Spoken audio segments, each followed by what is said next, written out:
The gravity is unbelievable, and to the extent that it's getting worse and worse.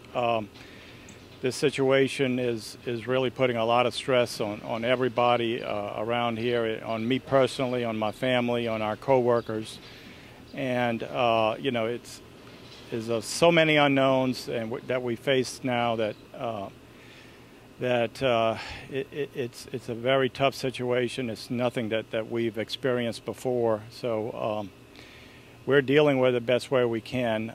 As a youngster, I grew up working with my dad on oyster boats. I love the water. I spent a lot of time on the water as a youngster, and it was a very unique experience. I am a real, I feel a Louisiana bayou boy. I call myself a bayou rat. I grew up on boats, and I loved to work with my dad. As we got older, I was running an oyster boat when I was 13. So even though I got my degree and I worked as an engineer for a couple of years, but I was only too happy to get back in my dad's business. And when my dad retired, I took over his business, and I've been there for over 30 years now. So I've put a lot of my life into this in business, and I built it. I'm proud of what I've done, and along with family and friends and coworkers, but now it's there's all a big question mark. I don't know, where do we go from here? There's a lot of unknowns and unanswered questions. So as a 53-year-old in this business, I don't know where I will be, next year or 5 years from now. We fought back after Katrina. I was in my home the day after Katrina and started rebuilding and cleaning up my home the day after. And I fought back. Katrina took whatever it took, and after that it was all about rebuilding, and it was daunting. It was, unimaginable amount of work and headache and a lot of tears and sweat, that ensued. But we came back. We rebuilt our home and our boats and our docks, and the resource was there. With this, it's we have our home and our docks. We have the infrastructure, but the resource is being threatened here, and that's a scary thing, because nobody can tell us for sure what the long-term impacts to our resource will be. And if we don't have resource, then my business here is for naught. We're taking away natural resources and taking risk with it, and that's not right. And that's what happened here. They were taking more and more risk, and it caught up to them. The odds caught up to them, and here we have this catastrophe.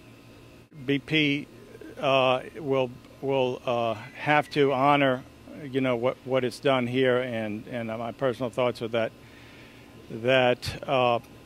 we need our government to stay on this in the effort and make us whole.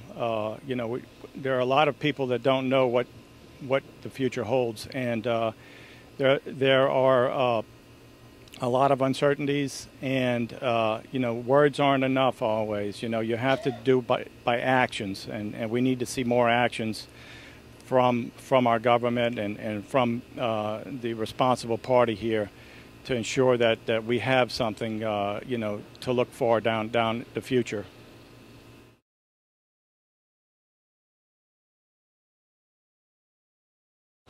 Hurricanes, tropical storms, red tide closures, etc., and so forth. We're used to dealing with adversity in this business. Essentially, we're farmers, and we have to deal with what Mother Nature deals out to us. This is different. This is, again, it's a man-made disaster, and it's a disaster that stretches way beyond Louisiana, way beyond the specter of the oyster industry. This is a national problem. It will continue to be one, and where it ends, we don't know. But we feel that in the short term, in order to remain viable as a business, we need to close our doors. We'll remain open, but we won't be in production until such time that we see where it's going to end. We hope to reopen sometime in the fall, perhaps when the Texas public reefs open in November. That's our goal today as we move forward. But we're not viable given the volume of oysters that we receive now. We're frustrating customers by not being able to fill all their orders.